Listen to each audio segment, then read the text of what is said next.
കണ്ണൂർ ഏച്ചൂരിൽ പോലീസുകാരൻ ഓടിച്ച കാറിടിച്ച് വഴിയാത്രക്കാരി മരിച്ച സംഭവത്തിൽ നടപടി. കണ്ണൂർ ടൌൺ സ്റ്റേഷനിലെ സിപിഒ ലിതേഷിനെ സസ്പെൻഡ് ചെയ്തു. സിറ്റി പോലീസ് കമ്മീഷണർ അജിത് കുമാറിന്റേതാണ് നടപടി.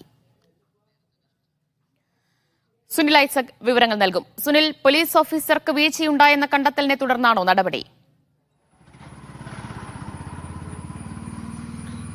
ദിവ്യ, ഇന്നലെ ഉച്ചയോടെയാണ് ഏച്ചൂർ കമാൽ പിടികയിൽ അപകടമുണ്ടാവുന്നത്. മുണ്ടേരി സർവീസ് വനിതാ സഹകരണ സംഘത്തിലെ ബിൽ കളക്ടറായ ബി ബീനയാണ് അപകടത്തിൽ മരിച്ചത്.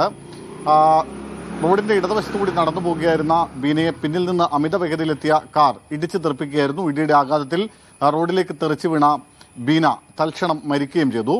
പിന്നാലെ വാഹനം നിർത്താതെ ഈ CPO ആയ ടൗൺ സ്റ്റേഷനിലെ പോലീസുകാരനായ ലിതേഷ് ആയിരുന്നു വാഹനം ഓടിച്ചിരുന്നത്. വാഹനം നിർത്താതെ പോയി. പിന്നീട് നാട്ടുകാർ വാഹനം തടഞ്ഞു നിർത്തുകയും ചക്കരക്കൽ പോലീസ് സ്ഥലത്തെത്തി ഇയാളെ കസ്റ്റഡിയിലെടുക്കുകയും ചെയ്തിരുന്നു. പിന്നീട് വൈദ്യപരിശോധനയ്ക്ക് ശേഷം അറസ്റ്റ് രേഖപ്പെടുത്തി സ്റ്റേഷൻ ജാമ്യത്തിൽ വിട്ടയക്കുകയും ചെയ്തു.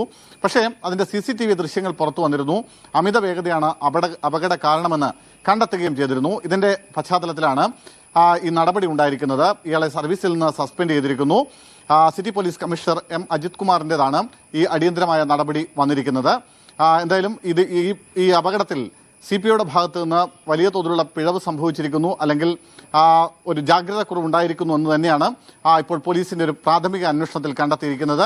ഇതേ തുടർന്നാണ് നടപടി. എന്നാൽ കഴിഞ്ഞ 2 ദിവസങ്ങളിലായി ഒരു വിനോദയാത്രയ്ക്ക് പോയിരിക്കുകയായിരുന്നു. അതിനുശേഷം തിരികെ വീട്ടിലെത്തി വാഹനം ഓടിച്ച് ഡ്യൂട്ടിക്ക് വരുന്ന വഴി ഉറങ്ങിപ്പോയെന്നും അതാണ് അപകട കാരണമെന്നുമാണ് ലിതേഷ് പോലീസിന് നൽകിയിരിക്കുന്ന മൊഴി.